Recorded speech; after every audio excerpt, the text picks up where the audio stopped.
Okay, first free response function problem, where they just kind of give you some functions and they ask you a lot of questions about increasing, decreasing, concavity, tangent lines. This is where some of the theorems may come into play. So that's what kind of problems we're looking at here. Most of the time, well, no, sometimes they're calculator active, sometimes they're calculator inactive. It really just depends on how complex of a function they choose. So this one is calculator active. The function g is defined for x is greater than 0. That may come into play, so we need to keep that in mind, that it's only defined for positive x values. Anytime you see something like that, you need to keep it in the back of your mind because it may have some influence on the problem. G of 1 equals 2. Here's an initial condition. Probably you're going to use that at some point in time. So again, draw some attention to it so you remember I probably need to use this somewhere. They give us the first derivative and they give us the second derivative. So let's look at the problems. Part A, find all values of x in the interval. Anytime they give you a specific interval, make sure you pay attention to that, from 0.12 to 1, at which the graph of g has a horizontal tangent line. So where the graph of g has a horizontal tangent line, that means slope equals 0. Anytime we're talking about slope, we're talking about derivative. So we need to say g prime of x equals 0. You need to write that down on your paper, even if you just immediately go to your calculator. Now, I know on the 89s you have that solve feature, but I would, in this case, I would just use the graph. Since it gives me a specific interval and it gives me the derivative, I'm going to graph it to find this value.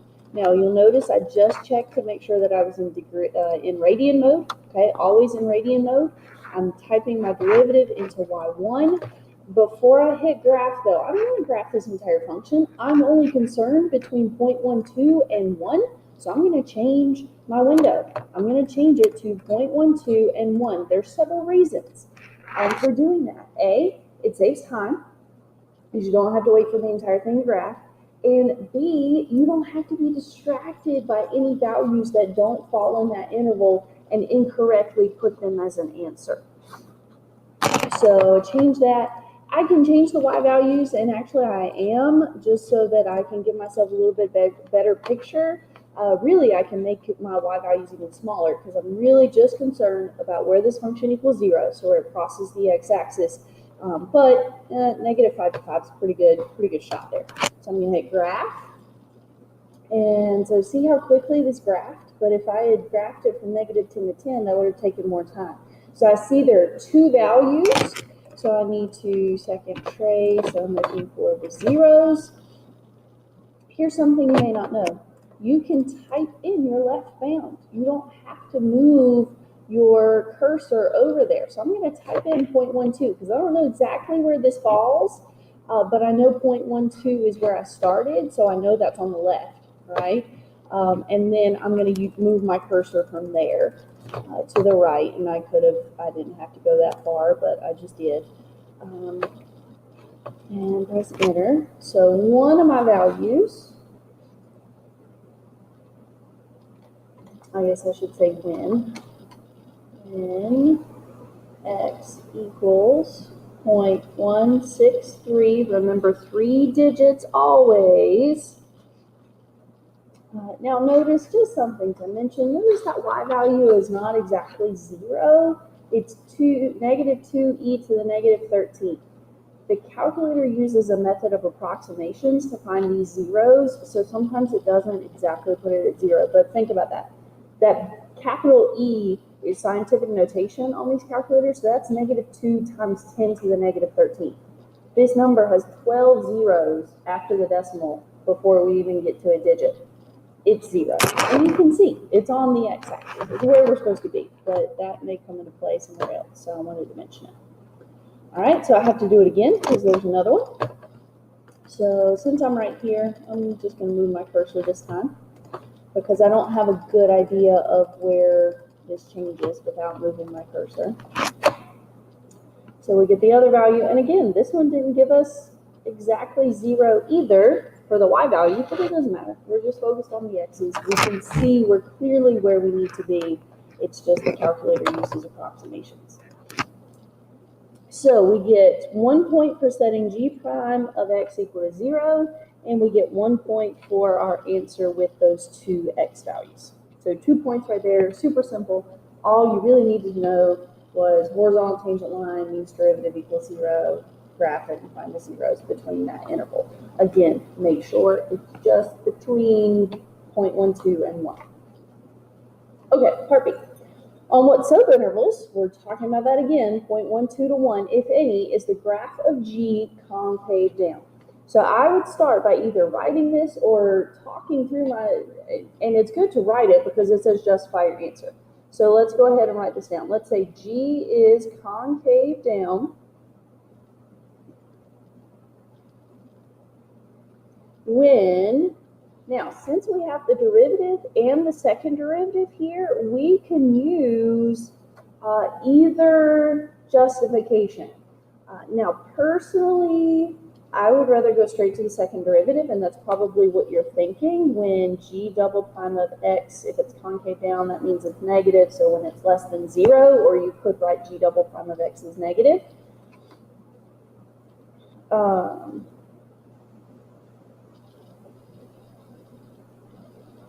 But keep in mind, and this is just to kind of remind you of the fact that we could also use the first derivative. So therefore, well, which occurs, that's the word I'm trying to talk and write at the same time. Which occurs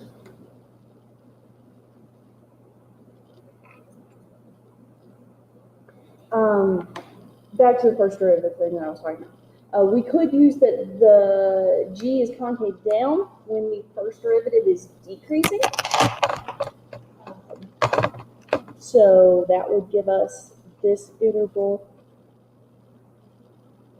right here. But let's just use the second derivative because I think it's more clear cut. So type that in, parentheses 1 minus 1 over x squared. You can put additional parentheses in there, but you really don't need them. Cosine of x plus 1 over x. Okay, same interval. So I don't need to change my window. I'm right where I need to be. This is kind of an interesting looking graph. So right here at the beginning, we are negative in this region right here, and then the rest of it is positive. We're getting really, really close to changing again, but I don't know what happens beyond there, and I don't care because my interval stops at 1. So I just need to find these two zeros right here. Again, I'm going to use 0.12 because that's as far left as I can possibly go, and then I need to move my, did you see that flash right there? If you missed the flash, you would know that you're in the right spot because over here we know it's positive. When I move it twice, I end up at a negative value. So obviously that's got to be on the other side of that 0. So this value is 0.129.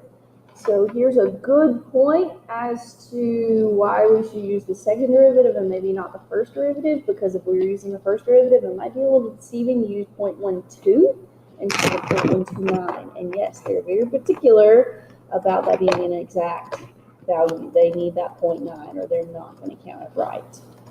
Okay, so here let's go and find this other 0 at 0.222. Or 0.223. So 3 digits after the decimal there for both of those. You get 1 point for your answer, and you get 1 point for your reasoning. That happens when the second derivative is less than 0, or when it is negative if you write it in words. All right, part C, write an equation for the line tangent to the graph of G at x equals 0.03. So, tangent line, we need a slope and we need a point. What do we have of that? We need the slope from the derivative, plugging in that 0.3. We don't quite have the point though. We have the x value, we need the y value. So we need to get the y value from the original function. So the easiest part, obviously, to start with would be the slope, g prime of 0.3, and that's just using your calculator, okay? Make sure you're in radian mode. I can actually do it here on the graph. I can calc value x equals 0.3. You can give me that value there. I'm looking at the second derivative. Oh, my bad. Can't get it from the second derivative. Need it from the first derivative. So let me just go over here. Sine of 0.3 plus 1 over 0.3. Okay, that looks better. So our slope or our derivative at 0.3 is negative 0.472. Okay. So now comes the work part. That calculus part wasn't really that hard, but finding the y value requires calculus this time because we don't have the original function. So how do we find it? G prime of 3 is equal to, well, let's see here. We've got a starting point. G of 1 equals 2. So we start at x equals 1 and we go to x equals 0.3 of our derivative function. Remember that whole process doing that? Now, they're not at all expecting you to do this by hand. They're expecting you to show the setup, but then you can just type this in. Okay, use your calculator. We've got 2 plus the integral let me get my function here, sine of x plus 1 over x, comma x, comma, my lower bound is 1, my upper bound is 0.3. Now, a little note about that.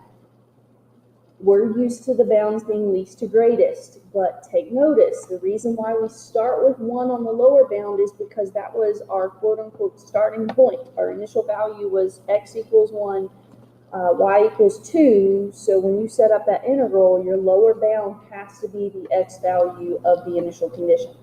Usually it doesn't get flipped around because a lot of times they give us g of 0, f of 0, whatever, so it's 0 to 0.3. That wouldn't look weird to us. It looks weird when the 1's on the bottom, but it is indeed correct what we should be doing here.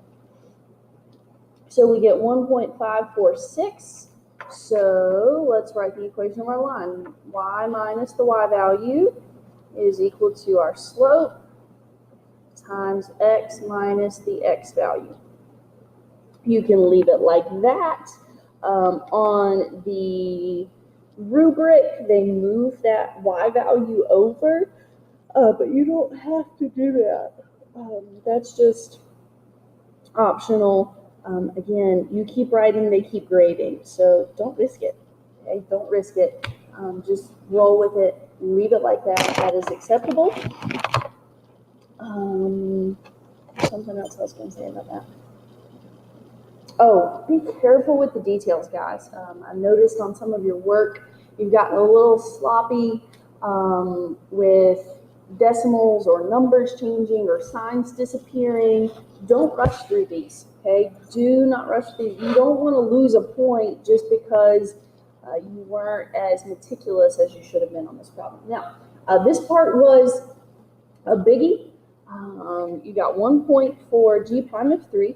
You get 1 point for this integral. You get 1 point for the y value, and you get 1 point for producing the entire equation. Now, I don't know if this is necessarily true or not on this, but something worth mentioning. If you get your slope and you're not quite sure how to get the y value there, make something reasonable up, okay? Say g of 0.3 is equal to, pick a number close to 2, okay? And write it down. G of 0.3 equals, say you guessed 1.757, okay? You're obviously not going to get the point for the integral, and you're not going to get the point for the y value, but if you use that y value correctly, I think you can still get the point for the equation in the tangent line. Okay, hopefully that makes sense. And I think that's the way it is. I've never really thought about that within one part of the problem, but I've mentioned to you many times before, if you needed the answer from part B in part C, but you couldn't get the answer to part B. If you just put a reasonable answer for part B and use it correctly in part C, you won't get technically the correct answer for part C, but as long as you used it correctly, you can still get credit for part C. So I would think that that same logic applies here in part C. All right, so we've got 8 points taken up already. That means part D is only worth 1 point. Let's check it out. Does the line tangent to the graph of G at point 3 lie above or below the graph of G on this interval, and why? Well, tangent lines lying below or above the curve is because of concavity. So if you need to, even on the test, if you need, there's nothing wrong with drawing yourself a curve to show yourself, okay, there's my tangent line. If I'm concave down and increasing, what if I'm concave up and increasing? Then my tangent line is below. What if I'm decreasing and concave up? Well, I'm still below, and if I'm decreasing and concave down, I'm above. So remember, when it's concave down, your tangent lines are above. When it's concave up, your tangent lines are below. So on this interval, the question is, are we concave up or are we concave down? So I have this function graphed, the second derivative graphed. At point 3, we're somewhere in here, the second derivative is positive, so that means our original function is concave up. So if we were concave up, this tangent line approximation is an under approximation, or specifically, as this question is asking us, it's below the graph. Okay, so we can say G double prime of X is greater than 0, because they specifically gave us an interval from 0.3 to 1. Therefore, the line tangent to the graph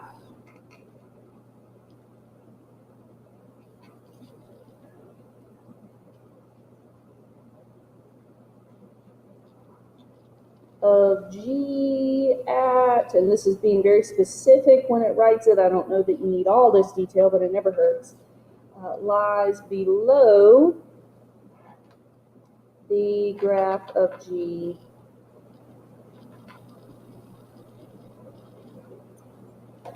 so because our function is concave up, because the second derivative is positive, then our tangent line is below the graph, or it provides an under approximation.